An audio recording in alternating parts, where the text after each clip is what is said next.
नमस्कार, मी मंजुषा टंकसाळी. मराठी भाषा विश्व या माझ्या युट्यूब चॅनलमध्ये आपल्या सर्वांचं स्वागत आहे. आज आपण इयत्ता 10वी अक्षर भारती म्हणजे इंग्रजी माध्यमाचं जे काही पुस्तक आहे त्यातलं पहिलं स्थूल वाचन जे आहे मोठे होत असलेल्या मुलांना, हे स्थूल वाचन आज आपण बघणार आहोत. त्याचे लेखक आहेत डॉक्टर अनिल काकोडकर. पाठ बघण्या अगोदर आपण लेखकाचा थोडासा परिचय पाहूया. भारतातील सुप्रसिद्ध अणुशास्त्रज्ञ, भारतीय अणुऊर्जा मंडळाचे माजी अध्यक्ष, भारत सरकारच्या पद्मविभूषण पुरस्काराने सन्मानित, मोठे होत असलेल्या मुलांना उद्देशून डॉक्टर काकोडकर यांनी हे पत्र लिहिले आहे. त्यांचे बार्कमधील अनुभव मुलांचे भावविश्व निश्चित समृद्ध करतील. कुठल्याही मोठ्या कामाची सुरुवात असंख्य छोट्या छोट्या कामांमधून होत असते, म्हणून कोणतंच काम हे कमी दर्जाचं नसतं. अशी आणि ते न मानता ते करायची सवय ठेवली तर मोठी कामे करताना अडचणी येत नाहीत, असा संदेश या अनिल काकोडकरांनी या पाठातून दिलेला आहे. हे अनिल काकोडकर जे आहेत ते अणुशास्त्रज्ञ आहेत, माजी अणुशास्त्रज्ञ आहेत आणि त्यांनी ह्या मोठ्या होत असलेल्या मुलांना त्यांचे 2 अनुभव सांगितले की त्यांच्या त्या अनुभवातून विद्यार्थ्यांनी काहीतरी शिकावं आणि त्यांच्या आयुष्यात त्यांनी प्रगती करावी. की कुठलंच काम कमी नसतं, कुठल्याही कामाची सुरुवात जी आहे ती आपण स्वतःपासून केली पाहिजे, या पद्धतीचे संदेश त्यांनी या पाठामधून, या स्थूल वाचनमधून दिलेले आहेत. मोठे होत असलेल्या मुलांना, या पत्रातून मी तुम्हाला माझे बार्क मधील 2 अनुभव सांगणार आहे.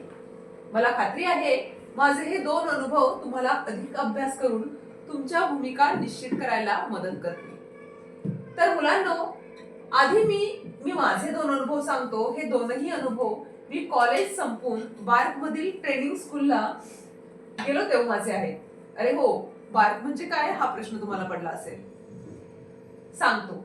बार्क हे भाभा ॲटॉमिक रिसर्च सेंटर याचं संक्षिप्त रूप आहे, म्हणजे भाभा अणुसंशोधन केंद्र या नावाचं लघुरूप आहे. होमी भाभा यांनी भारतातील अणुसंशोधनाचा पाया घातला, म्हणून त्यांचं नाव या संस्थेला देण्यात आलं. तर बार्क ही सध्या आता प्रचंड मोठी आहे, ही मोठी संस्था आहे. या संस्थेमध्ये ज्यावेळेस विद्यार्थी म्हणून हे गेले होते अनिल काकोडकर, त्यावेळेस त्यांना एक अनुभव आला आणि ज्यावेळेस ते नोकरीसाठी गेले होते त्यावेळेस त्यांना अनुभव आला. हे दोन्ही अनुभव जे आहेत ते बार्क या संस्थेमधले आहेत. आम्ही जवळपास 100 मुले मुली होती. मी ट्रेनिंग स्कूलला असताना होमी भाभा 3-4 वेळा तिथे आले होते. प्रचंड स्फूर्तिदायक व्यक्तिमत्व होतं. एकदा आम्ही त्यांना विचारलं, आम्ही इतकी मुलं मुली आहोत, पण आम्हाला सर्वांना पुरेल इतकं काम कुठे आहे. ते म्हणाले, तुम्ही त्याची काळजी का करता, तुम्ही सर्वजण संशोधन करत राहा. त्यासाठी सरकारला किती खर्च येतो याचा आत्ता विचार करू नका. मात्र एक करा, तुम्ही स्वतःचं काम निर्माण करा. आपण काय काय करायचं हे तुम्ही स्वतःच ठरवा. बॉसने सांगितलं तेवढंच काम करायचं आणि सांगितलं नसेल तर कामच नाही असं समजायचं. ही प्रवृत्ती जी आहे ही गेली पाहिजे. भाभांनी सांगितलेला हा मुद्दा माझ्या मनावर कोरला गेला. आणि मुलांनो, स्वानुभवाने सांगतो, एकदा हे लक्षात आलं की स्काय इज द लिमिट. बोट धरून चालवणं आणि दिशा दाखवणं हे पहिल्या 8-10 वर्षापर्यंत ठीक आहे. जोपर्यंत लहान मूल आहे तोपर्यंत त्याला मार्गदर्शन करावं लागतं, सांगावं लागतं. पण ज्यावेळेस तुम्ही मोठे होता त्यावेळेस तुम्हाला तुमच्या गोष्टी ज्या आहेत त्या तुमच्या अनुभवातून शिकणं किंवा दुसऱ्याच्या अनुभवातून जाणून घेणं हे जास्त आवश्यक असतं. आवश्यकही आहे, पण अंतिमतः स्वतःला सक्षम करता आलं पाहिजे. ऊर्जा मिळवता आली पाहिजे, स्वतःचे मार्ग स्वतःला शोधता आले पाहिजे. आता दुसरा अनुभव सांगतो.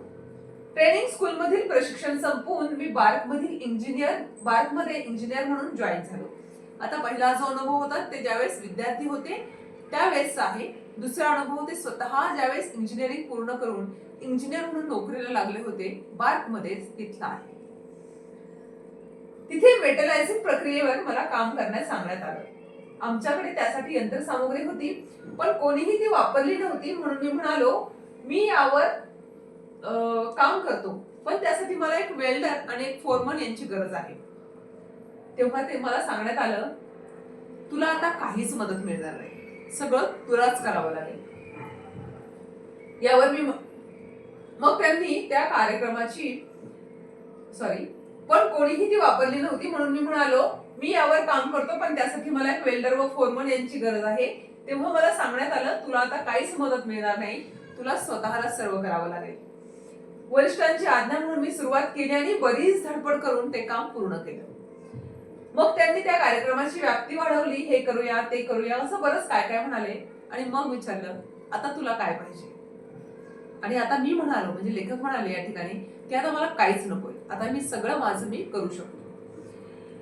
तेव्हा ते म्हणाले, काम सुरू करण्याआधी लोक काय काय मागण्या करतात आणि या वृत्तीमुळे आतापर्यंत ते काम झालेलं नव्हतं, म्हणून आम्ही तुला वेल्डर आणि फोरमन द्यायला तयार नव्हतो.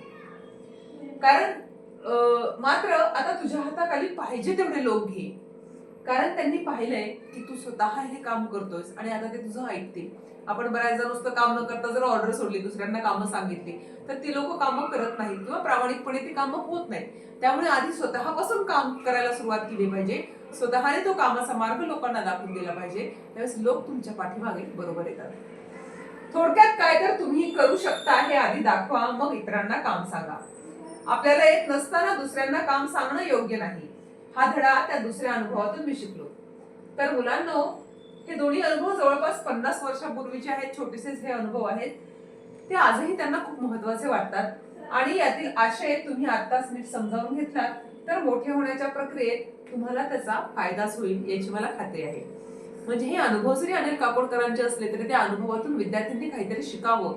मोठे होत असताना त्यांना हे मार्गदर्शन आवश्यक आहे असं अनिल काकोडकरांना वाटतं, म्हणून त्यांनी हे दोन्ही अनुभव तुमच्याशी शेअर केलेले आहेत, तुम्हाला सांगितलेले आहेत. याच्या स्वाध्यायासाठी पुढचा व्हिडिओ बघा.